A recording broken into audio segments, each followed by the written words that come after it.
8th, 2022 regular meeting of the City of Troy Planning Commission. Copies of the agenda for tonight's meeting are available at the entrance to the room. Agendas and minutes of prior meetings are available on the city website. The meeting will be conducted in accordance with the agenda as presented or amended by the Planning Commission. State law establishes planning commissions. This planning commission is comprised of 9 residents appointed to serve our community. Members are appointed by the mayor and confirmed by city council. Other individuals participating in the meeting include representatives of the city's planning department, city attorney's office, and the city's planning consultant, Carlisle Wortman Associates. If you wish to address the Planning Commission, please come forward to the lectern when recognized and clearly print your name and address on the sign-in sheet. Please begin your remarks by stating your name for the benefit of the commissioners. All remarks are to be addressed to the Planning Commission, not to anyone else in the room. If you have a cell phone or any other device that might disrupt the meeting, please either switch it to silent mode or turn it off. At this time, I'll ask the Planning Commission Recording Secretary, Kathy Zarnecki, to conduct the roll call. Mr. Faison. Here. Mr. Hudson. Here. Mr. Krent. Here. Mr. Lambert. Here. Ms. Malala Holly. Here. Ms. Parakis. Here. Mr. Rahman. Here. Mr. Tagle. Here. Quorum present, Mr. Chair. Thank you. Next on the agenda is approval of the agenda. Is there a motion to approve the agenda this evening? Mr. Tagle has made the motion. Is there a second? Mr. Faison has seconded it. We're ready for the roll call. Mr. Hudson. Yes. Mr. Krent. Yes. Mr. Lambert. Yes. Ms. Malala Holly. Yes. Ms. Parakis. Yes. Mr. Rahman. Yes. Mr. Tagle. Yes. Mr. Faison. Yes. Motion carries. Thank you. Next is approval of the minutes from the January 25th meeting. Is there a motion to approve those minutes? Mr. Krent makes a motion to approve. Mr. Rahman makes a motion to second. Any discussion on the approval of the minutes? Seeing none, we're ready for the roll call. Mr. Krent. Yes. Mr. Lambert. Yes. Ms. Malala Holly. Yes. Ms. Parakis. Yes. Mr. Rahman. Yes. Mr. Tagle. Yes. Mr. Faison. Yes. Mr. Hudson. Yes. Motion carries. Thank you. Next on the agenda is public comment for items not on the agenda tonight. Is there anyone from the public who wishes to address the commission on any item not on the agenda? Seeing no one raising their hand or coming forward, we'll move on next to item 5, which is a plan unit development, file number PUD 2020-0018, a proposed concept development plan for Long Lake and Crooks master plan development at the northwest corner of Long Lake and Crooks, Section 8, current zoned O office. And I assume Mr. Savadant's going to present tonight. Yes, I don't have a PowerPoint presentation this evening because it's a conceptual plan, and I would defer to the applicant to kind of provide us with a summary. But it was suggested by a member of the Planning Commission that perhaps there'd be some value in explaining what a PUD is, and maybe getting into very briefly kind of what the process is, what the rationale is. So a planned unit development, it's a negotiated process, and it is a process that is enabled through the Michigan Zoning Enabling Act. The Act provides communities with different options of how to handle PUDs. For some communities, it's approved as a special use, and in Troy, it's a rezoning. Now, the process that we use in Troy is a two-step process prior to seeking engineering approval. Step 1 is a concept development plan approval, or CDP approval, and that's the stage we're at now, where the applicant submits an overall concept for review by the Planning Commission, and it's not a detailed site plan, it's more conceptual in nature, and it's accompanied by a PUD agreement that's also approved at the concept stage, and that provides flexibility if the applicant proposes a project that is going to be, that has potentially multiple phases, and it's going to the development of the property is to be dictated in some way by market conditions over 5 or 10 or 15 years like this one is. That flexibility is laid out in the PUD agreement, and it also includes a rezoning. So for the concept development plan stage, the applicant would get approval of the overall concept, approval of the PUD agreement, and it would be rezoned to PUD. The next step would be preliminary development plan approval, or PDP, where the applicant submits detailed site plan for either all of the property or the specific phases of the property. And at that time, the Planning Commission and staff and City Council would look at the concept to ensure that the detailed site plan is consistent with the concept that was approved. The process involves, the first step is going before Planning Commission for a public hearing. Now, we're not there yet. The applicant is asked to present a concept for feedback. So they're here to listen tonight. We're not taking any action this evening. They're not leaving with any type of recommendation. They want to hear what you have to say. But when they're ready to submit, it'll be a Planning Commission public hearing. The Planning Commission will make a recommendation, and then they will have a public hearing at City Council for approval. Any questions about? Yeah, that was a great summary, so thanks for that. So I understand that we would make the recommendation to Troy City Council for the kind of three-step rezoning, PUD agreement and concept plan, but then when they actually start submitting site plans, would that then come to Planning Commission for actual approval? Yes, so I should have been more clear.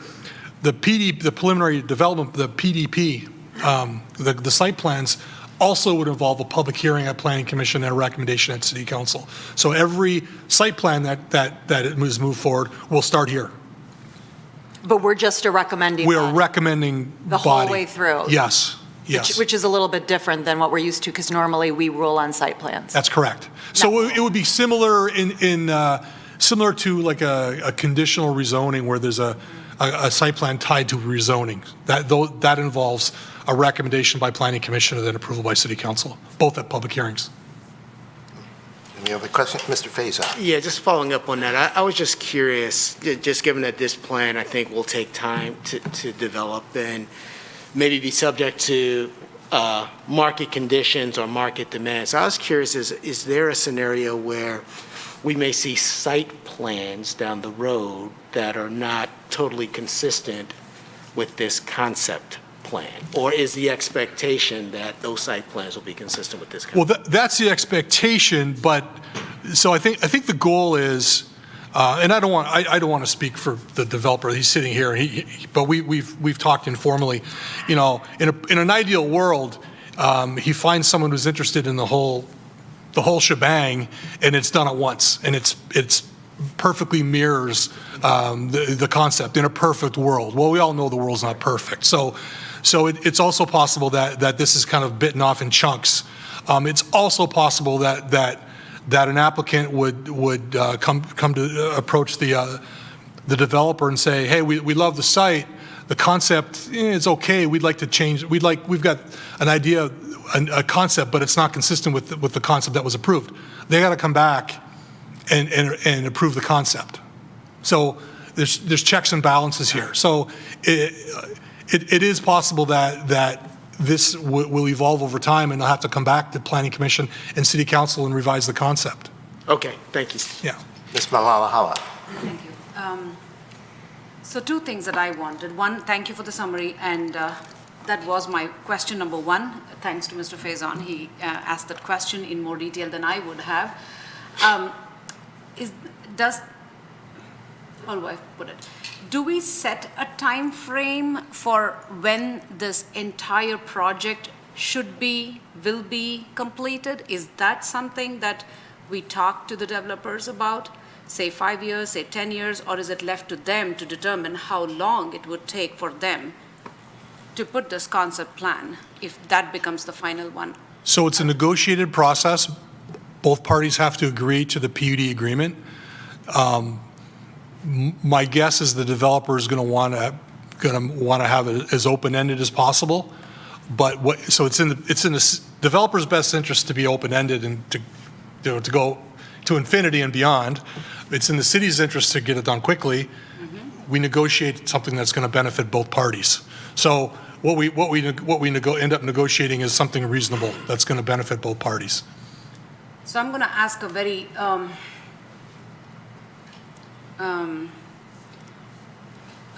there question, just so that I'm clear on how all this is done. What if during the process the developer, for whatever reason, goes bankrupt? The concept plan, of course, is not completed. We have half-finished buildings or 2 finished buildings, but some more parts still left undone. At that point in time, who takes the responsibility to complete the remaining project or whatever else that we can complete in that area? I'm just curious. So that type of detail is typically addressed in the PUD agreement. So I would defer to Julie if she's got a more detailed response. But I can give you an example that's somewhat similar to your question.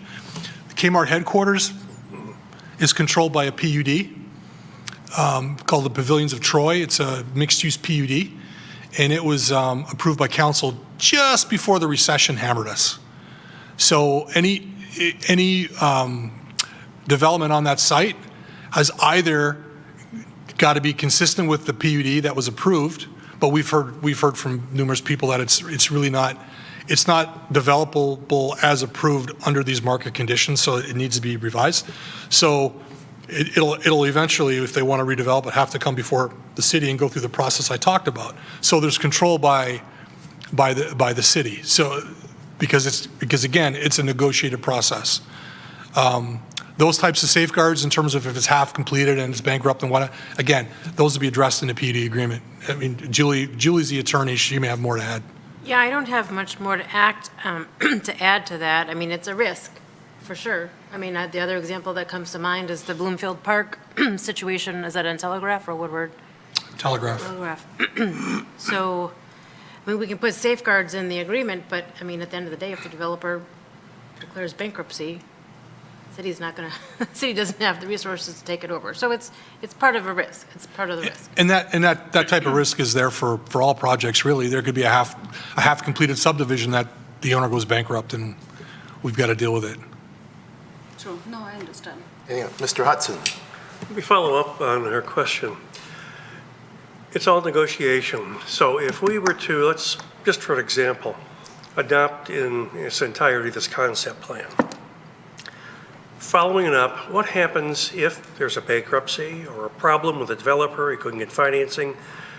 Could, as part of the negotiations, could we suggest that if they're going to do it in phases, which probably will happen, they do it consistently in groups so that if something does happen that we can't finish a PUD, it will leave an area of this project available for someone else to develop if they want to, consistent with maybe what's already been developed? Well, I guess I would say that anything's negotiable. When with PUDs, we take the zoning ordinance and we put it to the side, and everything's negotiable. Height, setbacks, density, everything's negotiable. It's all on the table. I don't know if I've answered your question. I mean, we talk about going bankrupt, so just let me say we're very thankful that the developer in this case is Kajoyan, which has got a outstanding reputation and had been doing this a long time. So it's not a fly-by-night developer, which is always a good thing. No, I understand that. Yeah. But I'm just thinking if it happens that you can't continue the development. We put safeguards in the agreement to make sure that the phasing makes logical sense, the timing makes logical sense. You know, it's a very important document, and that's why the city's attorney and the developer's attorney get involved at the beginning of the process and start working on this document. I guess by way of example, let's assume that we do the two office buildings with their parking decks, and they're contemplating going forward with the rest of it. Something happens, they can't do it. So we're left now with 2 parking decks, 2 buildings, and a lot of space left in that acreage for someone else to come in and maybe do a development also, which would be compliant with the plan. Instead of having, maybe we figure one retail building on Long Lake and one parking deck and office building in the back. I'm just suggesting it may be easier if we do this and approve it. By the way, I like this plan, that it makes it easier if the terrible thing happens that they can't finish it. And no two PUDs are alike, because again, everything's negotiated kind of from scratch. So it's not one size fits all with PUD agreements. They've all got to be tailored to the specific project, but we all want the same thing. I know we do. We all want the same thing. We want a successful, creative, exciting project, which is what the developer wants, what council, planning commission, the residents want. These issues need to be kind of addressed and identified and dealt with in the agreement. I hear you. Okay, thank you. Yes, Ms. Malahala. Just one quick clarification, Mr. Savadant. Did you say that each of the individual buildings, residential complex / office building that is on that plan, each of them will have their own site plan, of course, approved by us, recommended by us, and City Council finally does the approval. Did I understand that correctly? Potentially. It really depends on, if theoretically I'll just make up a name, BMW, just first company that came to my head. They see this, they say, wow, we want to move our international headquarters from Munich, Germany to Troy, Michigan. And they see this, and they're going to build the parking deck, the office, both offices. They're going to build housing for their employees. They're going to put a BMW brand hotel. They do the whole thing. That could happen, potentially. Or they go for the big fish. They don't get the big fish, so they get the parking deck and one office building. So the first example could potentially be one site plan for the whole thing. Example 2 could be one site plan for each one of these buildings and each one of these uses. That could happen as well. And again, it could happen that things change. COVID has affected everything, just like the recession in 2008 affected everything. Technology changes, driverless cars, all these balls are in the air right now. The market is going to dictate what goes here, but the market is fluid and it's always changing. And that flexibility needs to also be kind of rolled into the PUD agreement, because the developer is going to want to bring a plan to the marketplace that can be a lot of different things. For example, you notice in the corner, and again, I want to let the developer make the presentation here, but the hotel / residential, maybe that's a hotel, maybe that's a 5-star hotel. But maybe the marketplace the hotel industry hasn't really recovered from COVID.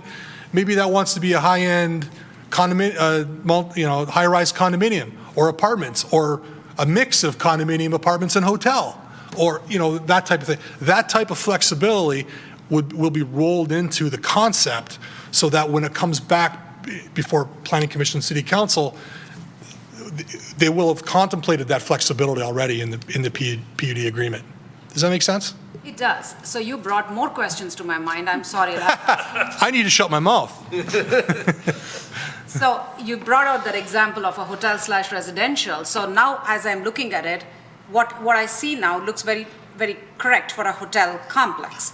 But the minute you think residential, few things have to change, right? So we are talking parking, we are talking more green space, we are talking about amenities or open space area for residences to congregate / communicate, gather together.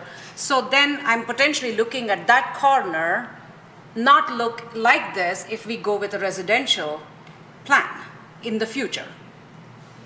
It might not look like this, exactly, correct? That's to be determined.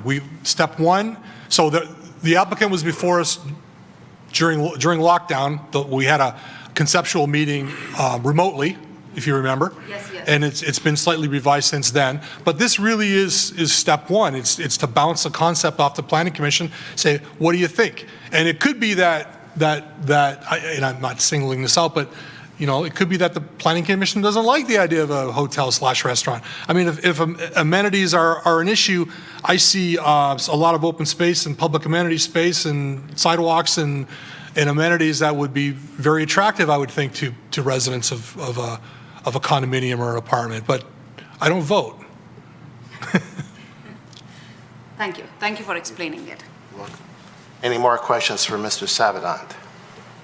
I just had one, it's not necessarily a question, but a clarification, because some residents may be concerned about this proposed project, but right now it's zoned for office. Yes. So the developer could come in, and as long as they're protecting the wetlands on the site, they could build an office that meets all of our codes. Is that correct? That's correct. They could build I forget the exact size of the property, over 20 acres. There could be a sizable office development here by right, which means they would be required to submit site plans to Planning Commission, but the Planning Commission would be the review and approval authority for an office complex here. Okay, thank you. If there's no more questions for Mr. Savadant, we'll bring up the petitioners. Good evening. Good evening. Thank you all very much. It's nice to see you live. In person, yes. And in person. I appreciate it. My name is Tony Antone. I'm one of the partners at the Kajoyan Companies. With me is Chris Kajoyan and also Chris Beck from Gensler.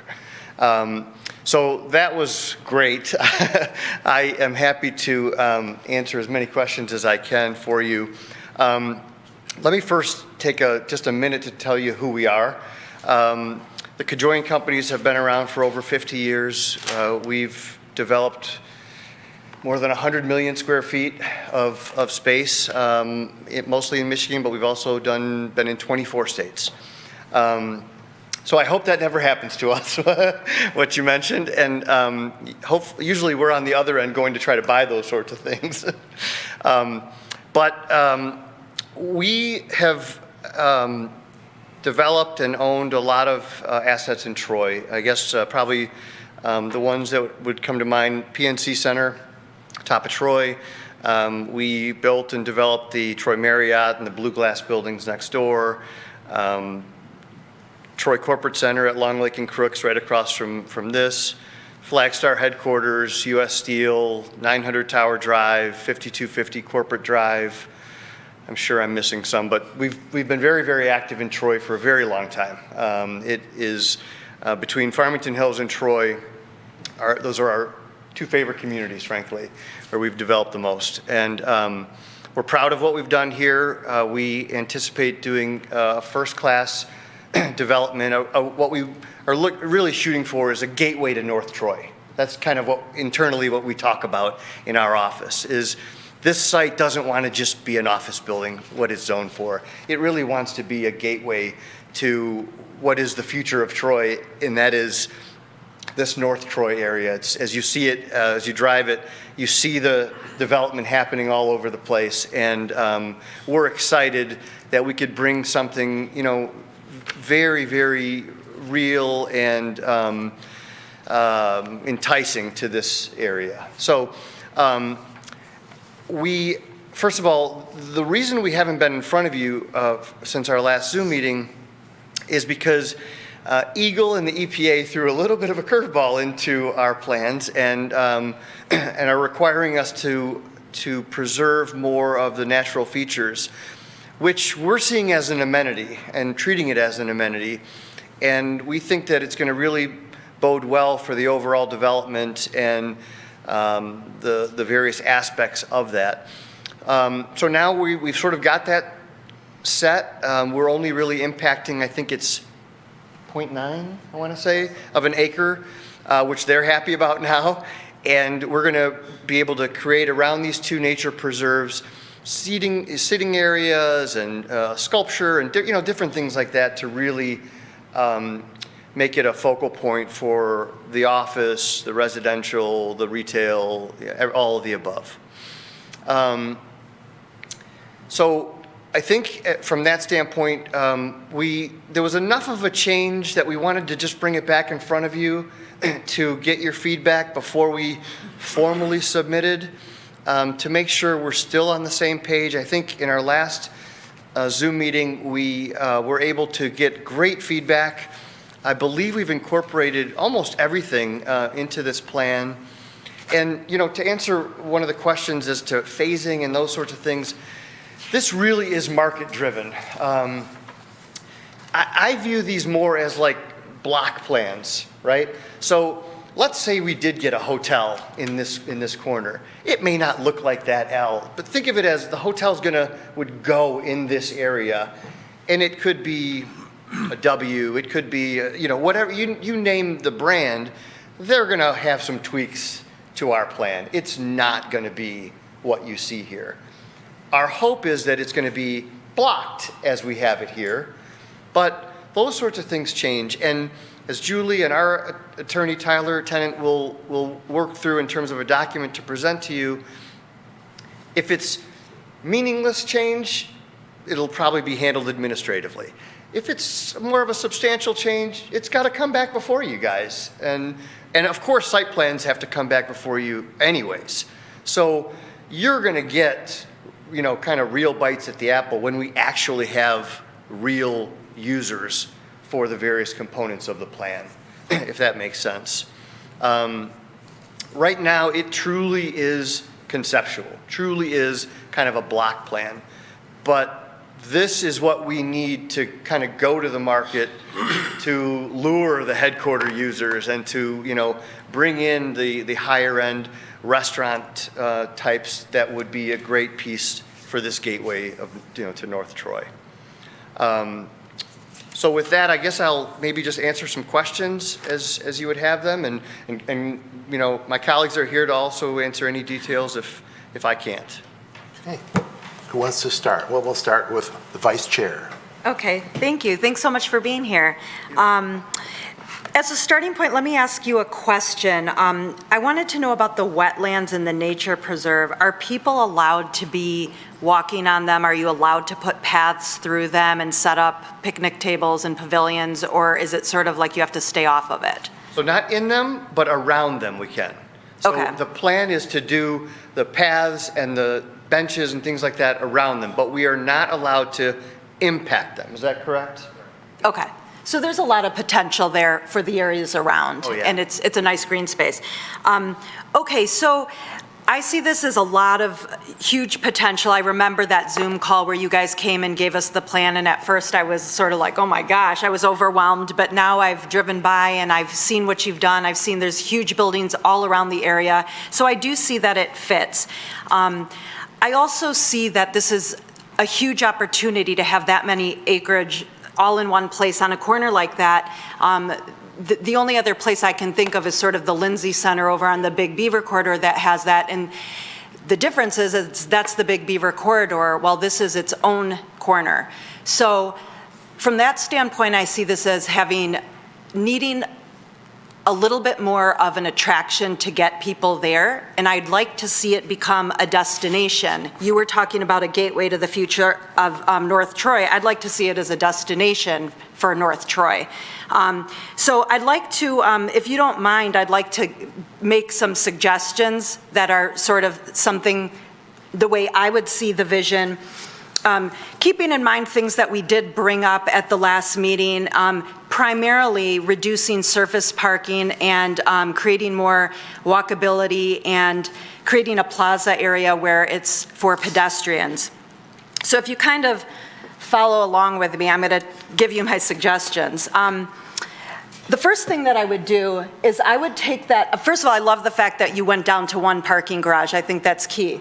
But if it were me, I would like to see that parking garage come into the center where that office, professional, residential, retail building is. And I'd also like to see that parking have retail on the first floor.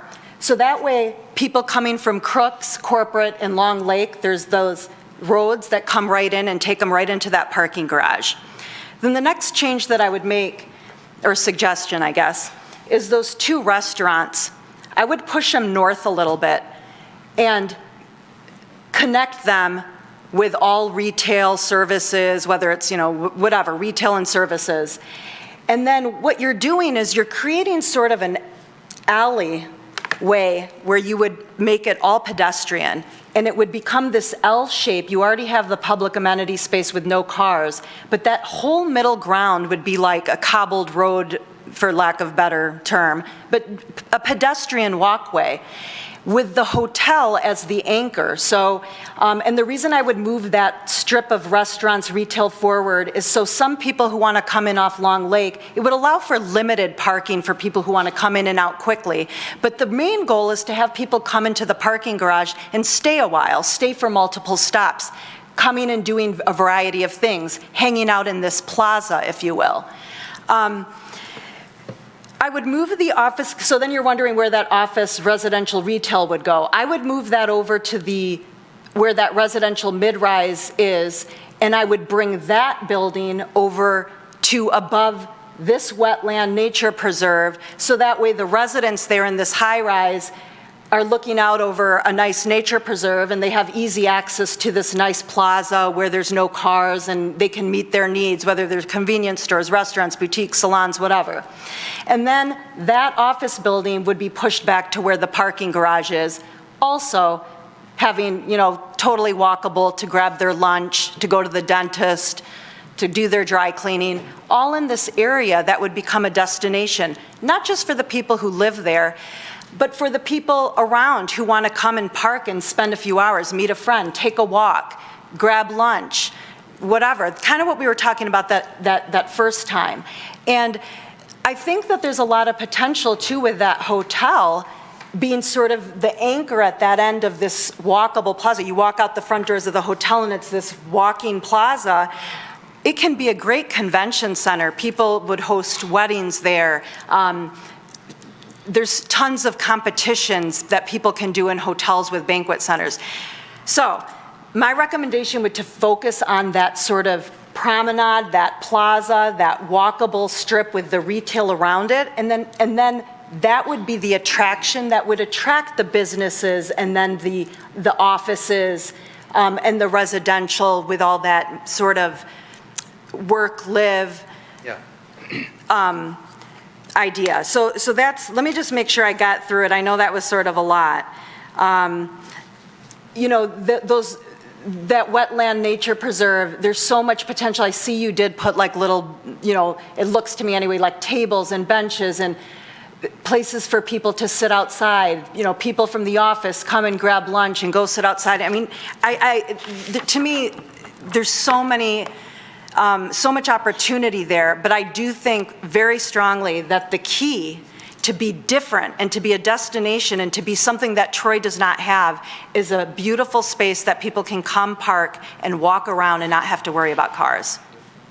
No, I appreciate that. And please know we've spent a lot of time, effort, and money with experts trying to figure out where is the best place for these various uses. We are in conversations with 3 very high-end, I would call luxury residential developers who are very prominent. We would love to have them in the city of Troy. And that's where they wanted to be. They want to be on that side of the development, not on this side of the development. The office folks that we've talked to want to be visible from the corner. Now, we don't have deals in place. We are trying to use not only our expertise, but also Gensler's and our market analytics team to help with all of this sort of stuff. The restaurants that we've done in the past have always pushed to be on the road. And frankly, we're at PNC Center, we were the first restaurant, we did Granite City, who the city said, you got to move them up, move them up, move them up, move them up. And that was part of the reason we put them up here. We thought the same concept applied. But in addition to that, restaurants and retailers in particular want to be very, very visible from the main road. So we can certainly look at all of those suggestions. I'm not dismissing any of them out of hand, but a lot of thought and care has gone into where these sort of pods would go to be most successful. We did look at, in particular, the parking in the center, and it basically killed our residential deals. They said, well, we don't want to be looking at a parking deck. There's no way we want our residents looking at a parking deck. What we do anticipate, though, is that center building would have parking at a first and second floor level. So it would create, I think, what you're talking about, which is more than just the surface parking, but also parking underneath that building. But all of it, we would certainly look at again and appreciate those comments. You know, parking decks can be really well done and not an eyesore. I Yeah. think that I think that you should push back a little bit, because I really feel strongly that the center, people have to be, because, you know, if you create something, if you're going to take into account my idea of, I mean, you didn't really comment on that about making a pedestrian-free alley through that whole middle. I mean, for me, Well, you're looking at parking lot. Our pedestrian alley was going more vertical. You see that public amenity space was really all to be meant to be between the hotel and the restaurants. That's all meant to be public amenity space, pavilions or whatever we were going to end up doing. So I guess you could do it horizontal, you could do it vertical. You know, that walkway is also meant to be, you know, a way to traverse people to and from everything. It's conceptual in nature. You know, I think that we're certainly open to all of those concepts. We've had very significant talks with folks, and the market decides these sorts of things. If a residential developer tells me, I'll absolutely do that corner, but I'm never going to go to that corner or whatever, you got to listen as a developer to you know, to hear those sorts of things. And I'm not saying, I mean, I think that all of it, you know, could happen, but from what we've gone through, the parking deck in particular wants to be in that corner. That's where it wants to be. And the office headquarter user needs to be very visible from the main road of Crooks and Long Lake. We don't know how tall that building's gonna be. We're not building this spec. So don't get me wrong, this is not like something we're gonna start construction on and hope they come. This is going to be a real company, international likely, coming to the city of Troy and us being in conversations. And if they want to do exactly what you want to do, we're going to be back here to change the concept plan, because they're going to decide. We're using our expertise and our best judgment to put a concept plan together that we think could work. But if it doesn't, we're coming back, and then we'll share with you guys and say, guys, we have BMW or whoever we have, here's what they want to do. What do you think? And that's, you know, in all the PUDs I've done in Michigan, that's how it's been. You come back in, and either you have to amend the concept plan or you amend the actual PUD to make those things work. But I think those are great ideas. Let's switch over here, Mr. Rahman.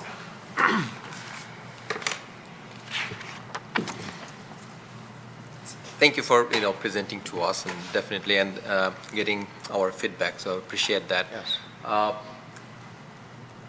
The building, that office, professional residential building, that I think the left side to my left, can it be on Long Lake Road?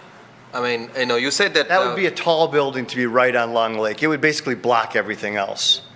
That's what we don't want. We want to be able to, you know, to from the like road. 7-story or something. Otherwise, you'd be. No, I you know understand. what I mean? I understand, but you know, our discussion was to make the center of the whole 24 acres or whatever is like a attractive place for the residents, right? If I look at the plan, it looks like the other three corners, like parking lot, you know, and then after parking lot, there is an office space. So that's something that I think. It's just meant to be a block plan. What we're trying to say, and this is so hard with the conceptual plan, what we're trying to say with that center building is that we think this side is the real office headquarters. We think that corner is the real luxury residential mid-rise.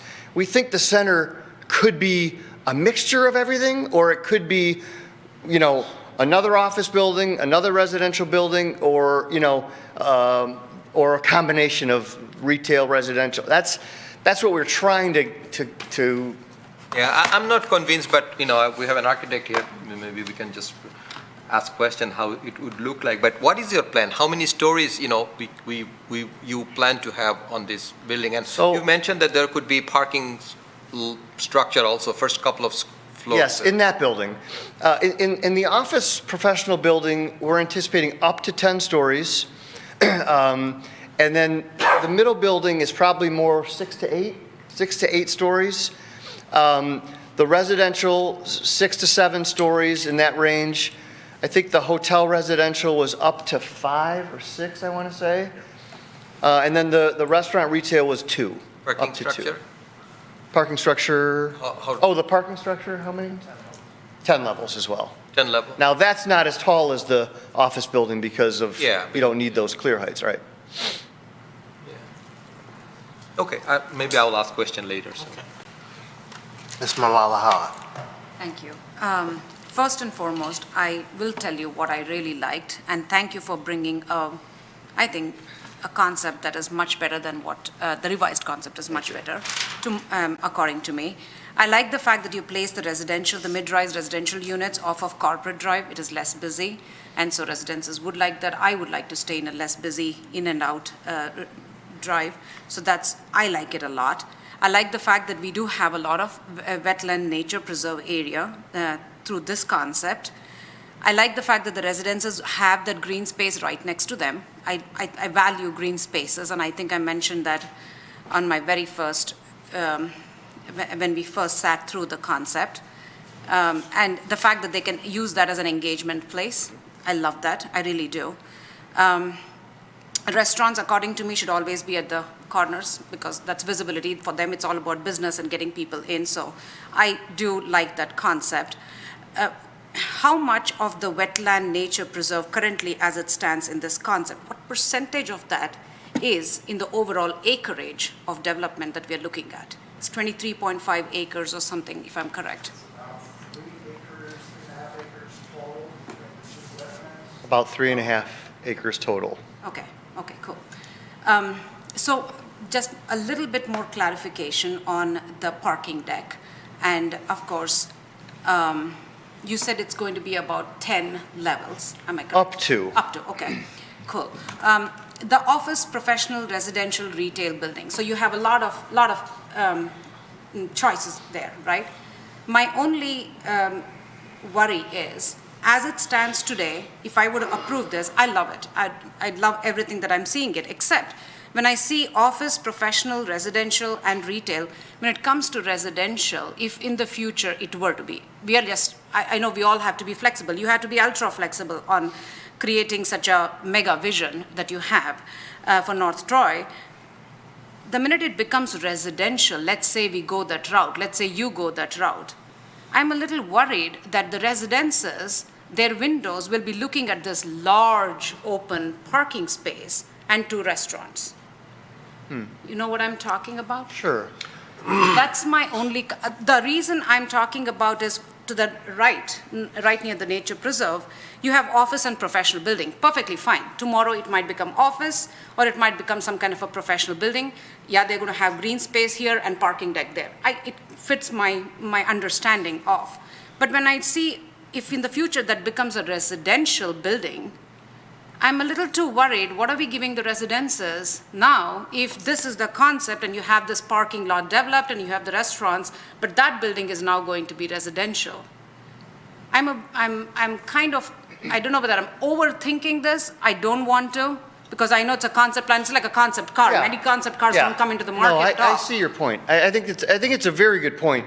Honestly, we're not to that level yet. Correct. We just aren't. I mean, you could see a scenario where the residential could be on the public amenity space side. It could be on the back, looking over the wetland preserve only. The market decides these sorts of things. Nobody is going to, we're not residential developers. We're not going to go and develop that piece up in the corner as residential at all. It's just not our thing. We're going to bring in somebody who you're going to be like, wow, they know what they're doing. They've done this a million times. They're fantastic. And when we come with them, you'll see their work product and those sorts of things. They're not going to do something that the market wouldn't approve, if you will. They're not going to do something that wouldn't work for their brand and for their wallet, frankly. So those are the sorts of things, you know, it could be all of the above, but it's too soon to have that conversation as it relates to what are the homes going to look over. It's just a concept plan. So I wouldn't get too caught up in that. It's a great point. Believe me, I wish that we could go there right now. But the reality is it's the market will decide, and in our experience, the market's usually right. it produces what will work. True. No, I agree. I like as it stands, and I like the fact that you have a lot more wetland space and green space. So thank you for that. Oh, thank you. No, we were happy. At first, we were like, oh, no, we got to start over. But it really, in our minds, produced an opportunity. And so we're going to make the most of that opportunity and really accentuate the nature preserve area. Okay, let's go. Mr. Tagle, do you have any comments or questions? I'm just curious, I know this is a concept plan, and I understand the principle. As far as a ratio of surface parking, how did you arrive at that? I mean, versus, you've got, so you can figure out how many cars you're going to have in the deck. Yeah. But, what, and the reason I'm asking the question is, is it enough or is it too much? Because we're talking about moving pieces or. Great, it's a great question, John. So we backed into it, right? I mean, we engaged Fleiss and Vanderbrink, our traffic consultants, and, essentially we just huddled up with Julie Kroll from Fleiss and we said, how do we start this process? Now, at our formal meeting before the Planning Commission, she'll actually come in and present the traffic. That will happen. She's literally working on it right now. But again, those are the sorts of things that when we come in with an actual site plan, it'll be validated. We'll have to come back in and prove our traffic study works for what you guys proved conceptually. So we did sort of back into that. There's no other way to do it, right? I mean, we don't have users in place yet to know what their actual counts are. I just have a quick. Let's go, let me go down, we'll let everybody ask a question. So, Mr. Faison. So, a question on the residential piece, and I know you said you're not going to develop that piece, but maybe a couple of questions. Is there going to be parking in that area, or will those residents park in the deck or someplace? Yes, most likely, at least the folks that we're talking to now, they would have parking on the first and possibly second floor of that building. That building. Yeah, I mean, and that building may not be a rectangle, right? Again, we're just block planning it out. They're actually talking about a, kind of a horseshoe design, and there's plans being developed right now to accentuate and to use the public amenity space as what they would look over. They definitely are talking about rooftop amenities.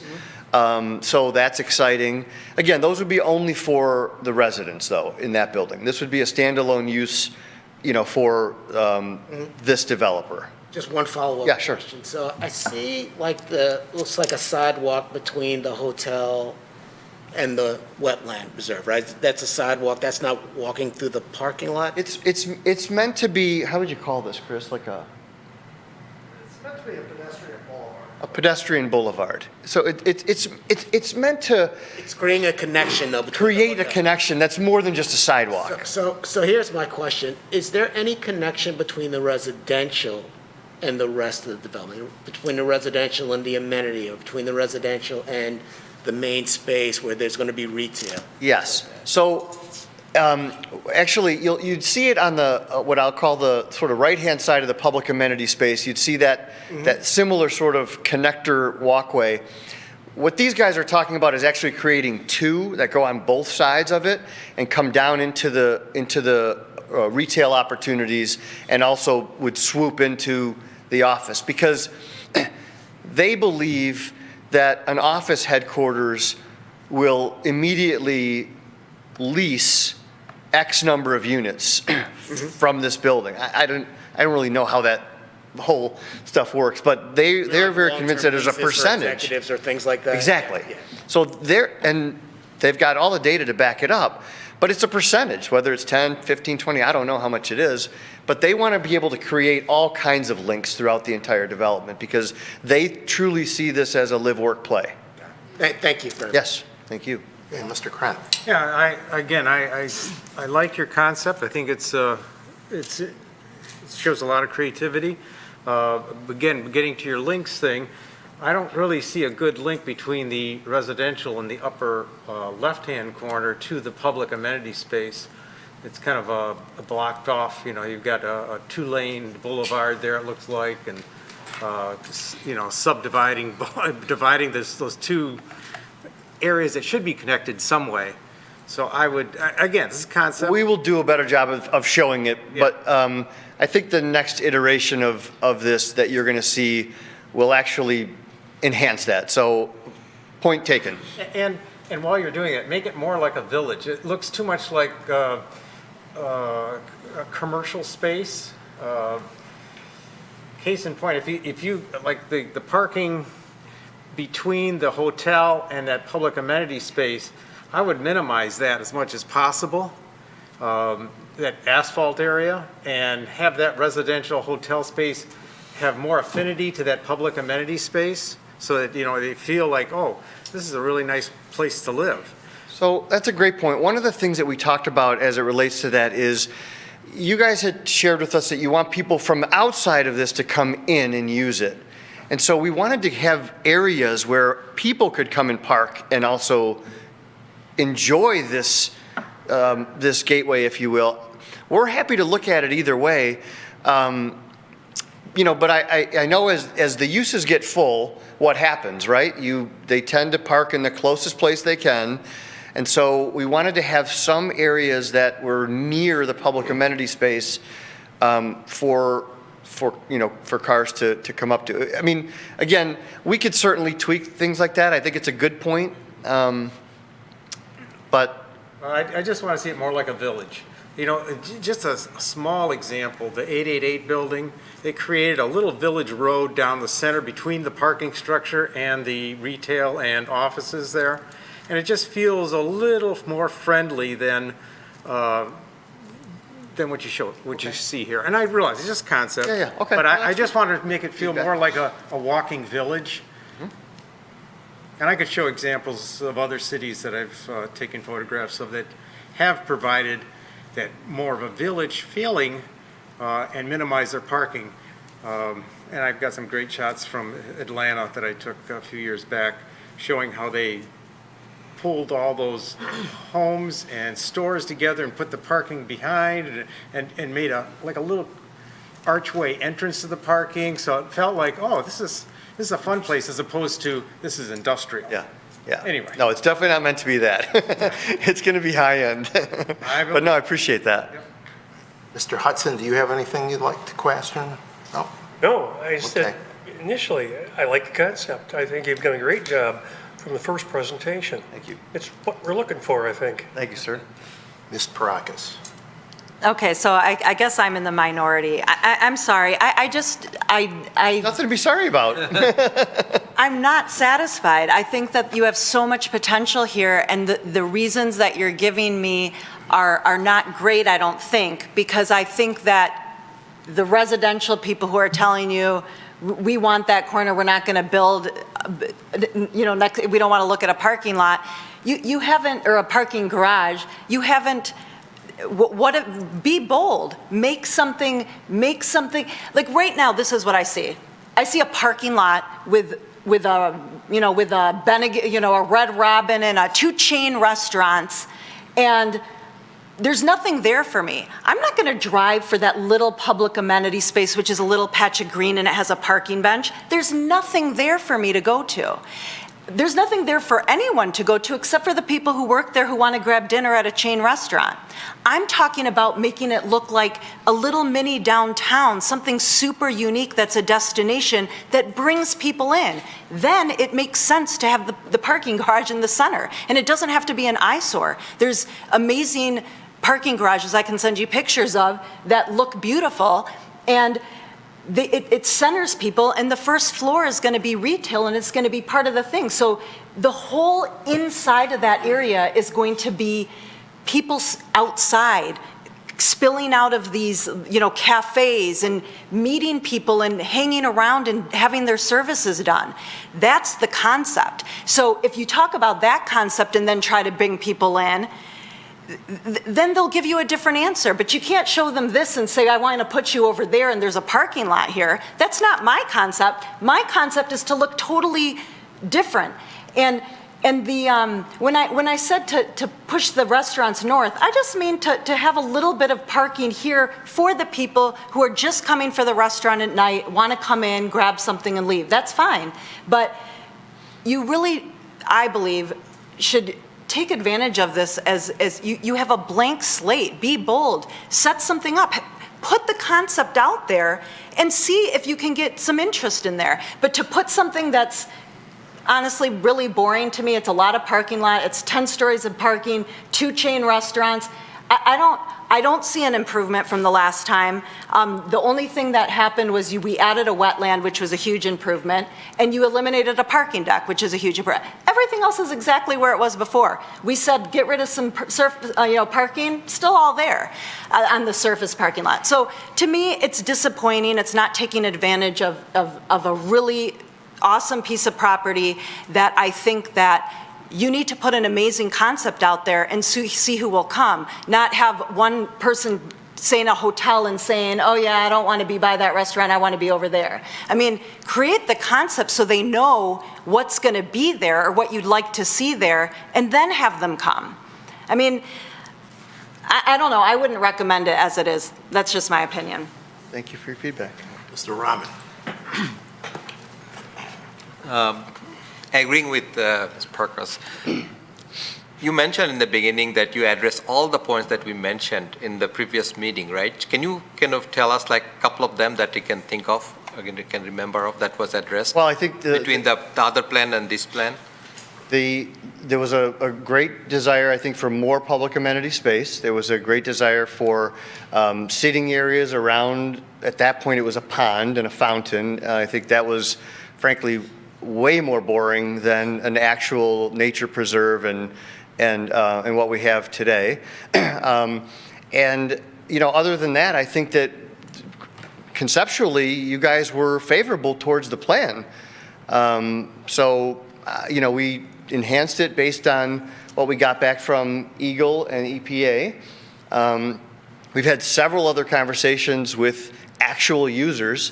This is not the only plan. I'm not going to listen to what you say about the actual user, right? This is a PUD. If you always talk about the business side, how you can sell that idea to your customer, then it's not going to work out, right? No, let me finish that, because they're going to go for the residential, right? You know that's why we wanted to make sure that we get some good idea, and that's why we are going to you, so that it will be like a wow, that's what we want. And that's the way we finished our conversation in the last meeting. I don't see anything changed. I'm glad that Eagle kind of got you into trouble, and that now you're forced to leave some wetland. I mean, have some green space. That's good. It worked out pretty well. What I like to see is obviously less parking spot, because you can go up further in the parking structure. Because as Mr. Tagle mentioned, that why we have that many parking spots? Did you calculate it? Is that the one that you need? Or is just some default design that you do, and you just came up with this, so many, pitch parking spots here. So that's what I like to see, a little bit more green space here, fewer parking spot, and then please listen to what we said, it's recorded, and then address those needs. Is there something that I've missed that you asked for on this plan that I'm not incorporating? I asked for a place where I can play guitar and then thousands of people will listen to my songs. That was one of the things. I will be there. So you did not address to that need. Because I know that in Florida, Okeechobee, or in Irving, Texas, those are the places where all these big companies are moving in. But they're also having amenities for, those kind of people. They can sit down, relax, do their yoga and all these things. I don't see that That's here. where the public amenity space is. Can you explain to me? No, I know, that was going to my next question. Because I see that there are like a strip of parking spots there, right? That and on the corner. I think you guys are focusing too much on where every parking space is. This is conceptual. We don't have any uses set for that yet. You will see that when it comes. I hope so. Because the reason I'm saying is you are defaulting to the business side, and that's what makes me unhappy. That I know how it depends on what BMW is going to ask us to do. That's where we probably have to kind of say that no, this is our property, and we want to make it the way people want it, not like how the BMW or Ford would like to have it What we're built. trying to do, I want to be clear, we can build an office building on this property at 350,000 square feet and just, we're already zoned for that. Right. We don't think this site warrants that, right? We think that this could be a win-win Right. for the city, for the developer, for the community. That's our intention here. So from our standpoint, we're trying to, I know you say you don't look at the business, but I'm sorry, that's what drives this development, is the business side of this. If I put a plan together that no residential developer and no office user would come to, what are we doing? What are we getting? Okay, business part, definitely, this is a big property, so you have to have a big business, they have to kind of fund it, otherwise it's difficult. But if you look at all the modern development that all the big businesses are doing, they have a lot of planned development, right? It's a 24-acre place, right? So you cannot just say that this will be like 2 buildings, 1 parking spot, and then all the, because as I said in the beginning, the other 3 corners would exactly look same. I mean, tell me that, the other 3 corners that we have, they have parking lot, you see only parking lot and then tall building. So what's the difference between the other 3 corners versus this area? And you have a parking deck that is enormously expensive, taking away tons of surface parking and putting it in the back. That's good. There has to I be like some that. credit given to that. I mean, that is a very, very expensive proposition. They go about, I mean, John would know, they probably go about $35,000, $40,000 a spot, a parking space. So that's an enormous dollar amount. So you have last one, okay, because I will let other people to also speak. The public amenities space, can we enlarge it? Yeah, we could look at that. Without, I mean, we don't need too many parking spots in that area, so that at least it is decent sized area, and then maybe we can compensate the parking spaces in the parking lot. We can get another extra story, in the parking structure. That would be my, recommendation. We could certainly look at that. Again, that was, we haven't determined what sorts of things are going to be in the amenities yet. If you want us to go to that detail in this plan, we certainly can when we come back. And make it more like a central, so that it has access from the residential, the office building. And I know that it's kind of scattered situation because you have the wetland in one corner, other wetland in the other corner, they're not connected. Now you want to have amenities, this is kind of difficult for you, but at the same time, it has to serve the purpose, right? Yeah, it's tough to make it too central because it really wants to be near that residential mid-rise. That is where the vast majority of people are going to use it, frankly, is going to be those residents and their guests and that sort of thing. But we'll certainly look at that. I'm not trying to be argumentative. I just want you all to know that we have spent countless hours talking to experts, and this is not the only plan we've developed. We had several concept plans. Everyone that we talked to, they're not going to just say, oh, yeah, sure, we like that. This is after several meetings, several hours with market, experts and those sorts of people who know what Michigan headquarter people like. And so Texas may not be what is going to work here in Troy, Michigan. So we're trying our best based on our experience. And then next time when you come here, maybe show some 3D illustration also. That way it'll be easier for us. Maybe we'll be convinced at that point that no, I think it's great. But at this point, it's just some plan view, so we don't know actually what's your plan. Yeah, I know Mr. Savadat has a question or a comment to make. Mr. Lambert, were you on city council when the pavilions was approved? That's the Kmart? Yes. Yes. So every project's different, but for that project, if you recall, Mr. Lambert, what the developer did at the time was, and I'm not suggesting that they do this, but I'm saying for this project, what he put together, if you recall, was a 3-dimensional model. Do you remember that? Yes. And what he did is he rented a room at the Marriott Hotel, and he invited planning commission members and city council members, no more than 3, so that we're consistent with the Open Meetings Act. I had to say that for Julie's benefit. But went to visit him up in the room, and there was this large 3D model about the size of this desk, and it showed buildings, and this is going to be here, and this is going to be there. Do you remember that? Yes, I do. Yeah, and it's difficult because, and Mr. Mr. Anton will tell you the same thing. It's difficult to try to present your vision in the form of a plan when we don't really know what that plan is going to look like. So that's where we're at now is the concept plan. What Mr. Anton's trying to do is illustrate what this could be, but really it's a concept that's going to have flexibility built in. So, how I want to illustrate this is what we saw at the first meeting. So this is what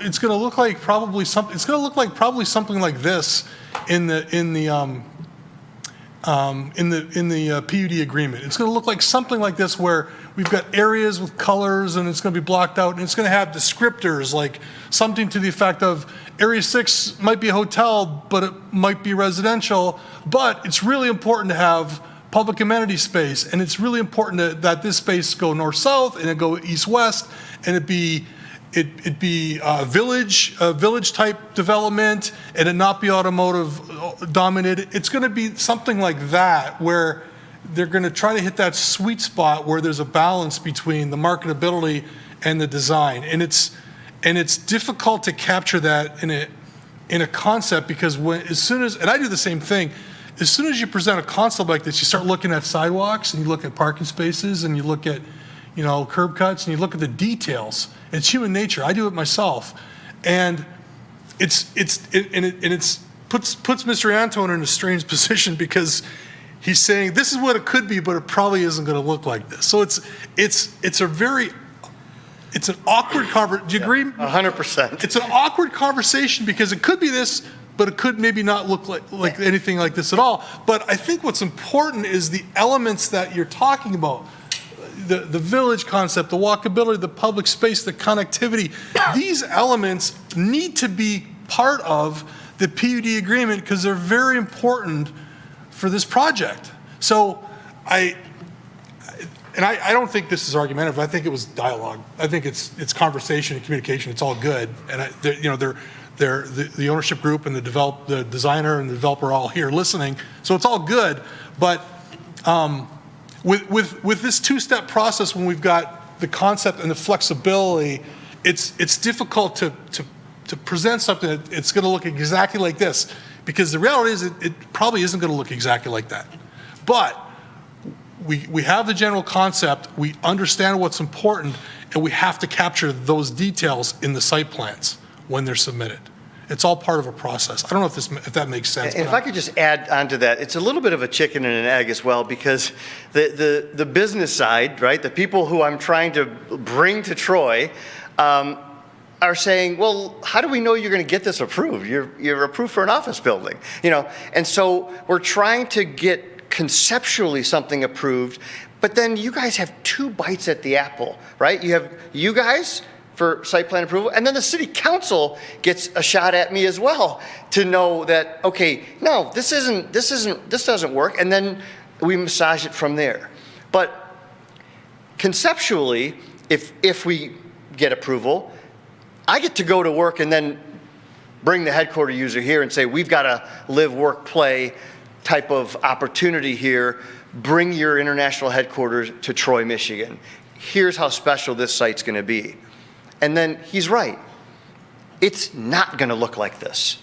We're going to come back, and when we have an anchor, they're going to say, we need this, we need this, we need this, and we're going to have to do it in unison with the city, which we're welcome, open, happy to, because we think it gets done the right way that way. You have to be happy, we have to be happy, and they have to be happy.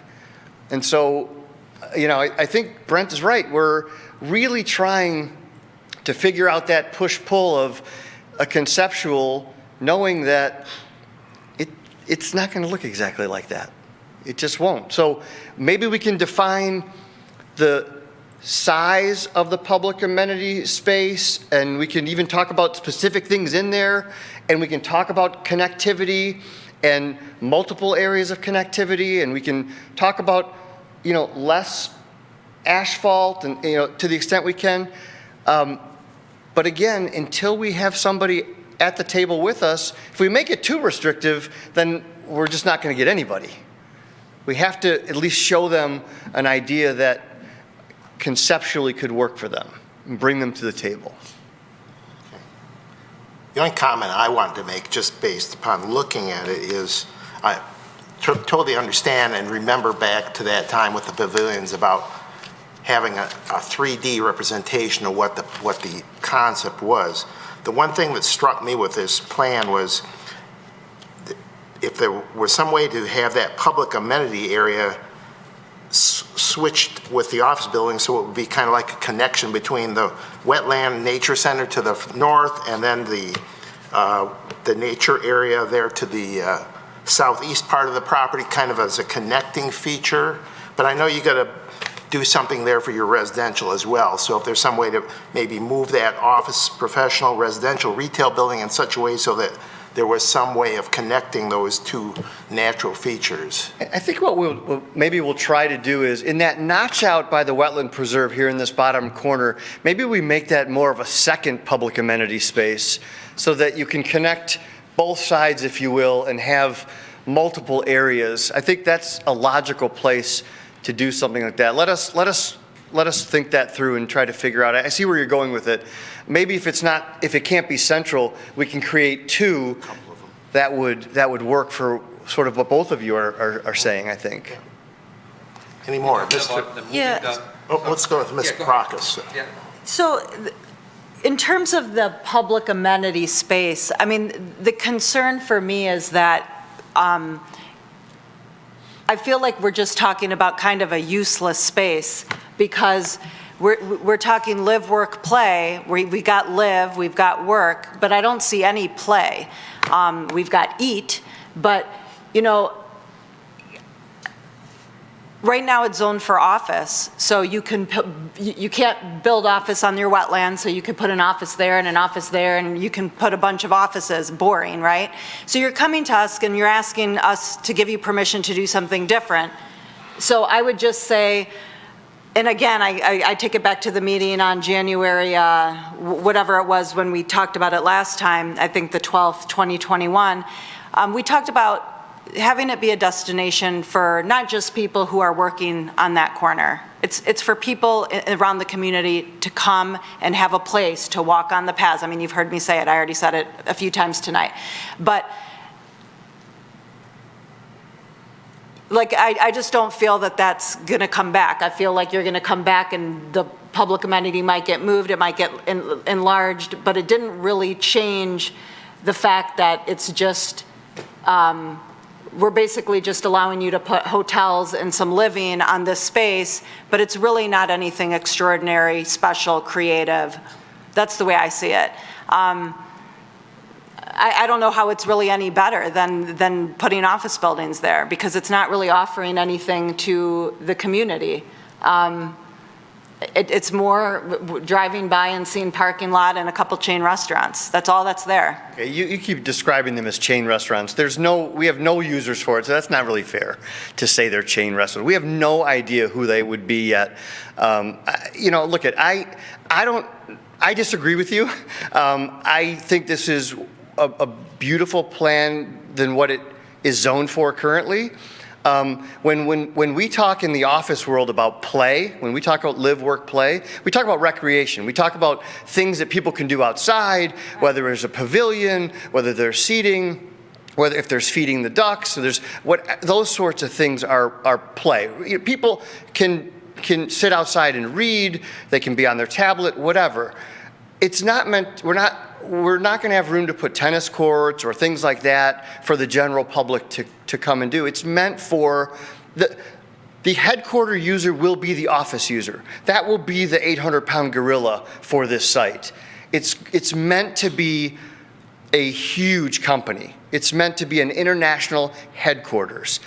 And that's going to really drive the use of this overall site, because they're the ones that are going to be in potentially 400,000 to 500,000 square feet. That's a lot of office. It's a lot of space, especially in this post-COVID world where there's most of them are hoteling and they're not fully in the office. So you're talking about a big headquarter user. And maybe it's two, right? Maybe they share the building. But, you know, all of this area, whether it's the nature preserve, the public amenity space, the restaurants, the hotel, it's all meant to be used by everybody in here. Is this 25 acres going to be used by everyone in the city of Troy? No, it's not. It's not meant to be. But could they come and enjoy sitting by this wetland and using these restaurants and then going over to, the public amenity space and, sitting under a pavilion? Maybe there's an outdoor concert or something like that. Yeah, that's what it's meant for. We just haven't gone to the length of developing every single aspect of it because, again, we can only throw out concepts, and when the real users come is when it's going to get developed and come before you for that. If you want to define, what's in the public amenity space for the conceptual, for that, we could do that. We could certainly, do that and try to define that more. It's just not what we're used to. So if that's what the city tells us to do, we'll go back to the drawing board and hone in on that aspect if that's the most important piece. It's tough, as Brent said, because it's conceptual. We're trying to figure out the knowns in the unknown world right now. Mr. Rahman? Quick question, now back to this corner. How this would look like? Are you going to mow it, cut all the trees down, and then we put grass and do the? The whole 25 acres? No, this corner. Southeast Oh, corner. this corner? Southeast corner. We honestly haven't thought about So, that. is that something going to be as it is, natural, the way the trees are, or you're gonna? Here? Yeah. It's, Oh, no. We can't touch it. It's regulated. So it is as it is, right? As is. Yeah, we could do the perimeter. I'm sorry, I thought you meant this corner. No.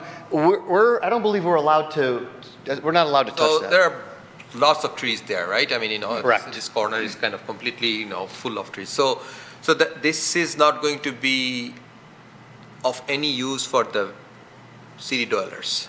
So that is not a public space. That's just The outskirts of it would be.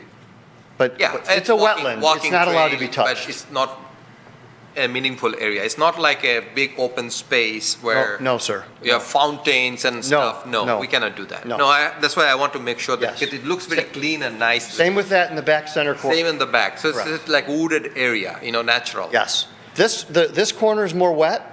This corner down here is more wet than that one up top, but they would be preserved. Okay. So that makes a big difference, right? So if you look at the usage standpoint, that's why I kind of propose that we should have larger public amenity area so that people can at least gather, What are your thoughts on a second public amenity area yeah. instead of making one large one? So that you could have One one. large one would be, my personal Yeah. choice is so that it's more useful. We can have some kind of event, like in the afternoon. As I said, I'm always saying that because people can come after work or, after dinner, they could just go sit there and be some small event, somebody singing song and people are listening, right? So that's basically the idea. So that becomes a happening place after work. I see, okay. I think Mr. Rahman's looking for an opportunity to play his guitar Yeah, for I the know. public. He is, I know. so- He's going to be the first act. Any other questions or comments from the commissioners? I know you've gotten like 8 different opinions here, and I don't know whether or not good. you've It's given good. is provided with some feedback that you can come up with the next part of your plan. So It's been very, very helpful, and all of it is taken in. We're all taking notes, so I think that we know what to do, and we look forward to being back in front of you. great. Thank you. Okay? Thank you all very much. Thank you. So, Mr. Savana, what's our next step? To wait for them to come back to us again then? That's correct. Okay, all right. Well, next on the agenda then is public comments for items on the agenda. And other than the petitioners. I don't see any other members of the public here, so we will move on to Planning Commission comment. And I will start all the way over here with Ms. Mamalahabi. None from my side. Okay. Thank you. Mr. Hudson? Interesting conversation. I like the concept, and I hope that they continue in refining it. Yeah, thank you. Nothing for me. Nothing for me. Okay. I wanted to bring up we did receive an email, I'm not sure if everyone read it, from John Shepherd, and so I did want to comment if he's listening or for others. Basically, he wrote and asked a few questions. He said that there's a lot of discussion around townhomes and multifamily housing, and he believes that members of the Planning Commission are stating that they're not compatible with single-family housing because of the increase in traffic and too much of a burden. So he asked two questions. One is, why are there no discussions of upzoning single-family neighborhoods adjacent to the Big Beaver corridor? Because he says there's a clear demand for more urban-type dwellings. You know, I'm just speaking for myself, but I would say that the reason that I wouldn't vote to upzone a single-family neighborhood is because when people purchase homes in a single-family neighborhood, they have an expectation to live with other single-family homes. And the zoning ordinances allow multifamily and urban living on the Big Beaver corridor, and in fact, it's encouraged. So if developers bring us multifamily with retail on the bottom and you know, building up on the Big Beaver corridor, that is permitted, and it's an opportunity for urban development, housing. And then the second question is, why are these developments deemed so incompatible with single-family housing that they have to be placed almost exclusively on arterials or collectors rather than in neighborhoods? He says, residents of these buildings have similar wants and needs, safety for kids and pets and quiet, and so why are they relegated to lots adjacent to high traffic and pollution? So I guess it's sort of an interesting question because it's the same answer would be if you want to live in an urban housing, I would say that you would be living in an urban area that does have more traffic by definition. Nobody wants to live anywhere unsafe, but that's not really the point, I guess. The final point he makes, though, I completely agree with, which is that Troy is becoming unaffordable. And I completely agree with that statement, and that is a problem that I think that we're all on the Planning Commission challenged with. Every time a developer brings us something, we tell them to bring us something for seniors to downsize in, and they bring us smaller homes, but they're still charging, you know, $500,000 as a starting point, which is not really acceptable. So I feel the pain. I wish we could get developers to bring more affordable housing, so we're not pricing people out of Troy, but we do have to make sure that we're also protecting residents who've bought single-family homes. The one thing that was stated also, he says, having lived in several neighborhoods with interspersed housing types, it's confusing watching this commission act as though neighborhoods will be negatively affected by mixing housing types. But I wasn't exactly sure what he meant by that. I don't know if you have any ideas of, you know, townhomes in the middle of neighborhoods like he's suggesting. But those were my thoughts. I just wanted to respond because I do appreciate it when people come or write to us. I want them to know that we do read them and we consider what they say. Thank you. Mr. Tagle? Nothing tonight, thanks. Mr. Rahman? Nothing tonight. Ms. Dufresne? Good, thank you. Mr. Savada? Good. The only comment I would make is just the challenge we have here is balancing the interests of the public. We know when people come to our meetings, usually they're opposed to a lot of these higher density projects. And I remember one of my early commission meetings, Mr. Tagle talked about the fact that really our challenge is transition. How do we transition higher density to single family homes? And that's always going to be a challenge. And I think we're trying to accommodate as many people as we can without making them feel like we're running roughshod over their neighborhoods. And we have a challenge here in Troy because we have 3 excellent school districts that are within the boundaries of our city, and people want to move here for those school districts, and a lot of times I think that's what causes the property values to be so high. So it's one of those challenges. We want to have a good school system here, but we know it affects property prices underlying that. So with that, unless anyone else has a comment, we are adjourned. Oh, go ahead, Mr. Hudson. I'm sorry. But along that lines of the housing, maybe you saw it. California has just approved a law providing going forward that there will be districts where you've got a single-family home which would enable a builder to put in 3 additional units on that parcel. Now, California's got a huge population, and I don't think we're close to that, but the trend seems to be too many people and not enough housing, so. You also see accessory dwelling units, right? Yes. Where owners put an extension on their property where a mother-in-law or relative would live. And the only thing I would say, I agree with everything Ms. Paraka said. One of the things I see is we can't control the expense of the home, right? The land costs, the construction costs, et cetera. It would seem we would need to look at different housing types. And the housing type we had looked at was the townhomes, but that brings another issue. So there are almost 2 issues that are oppositional, right? Housing costs and maintaining the historical single-family nature of the Troy residences. Then we are adjourned.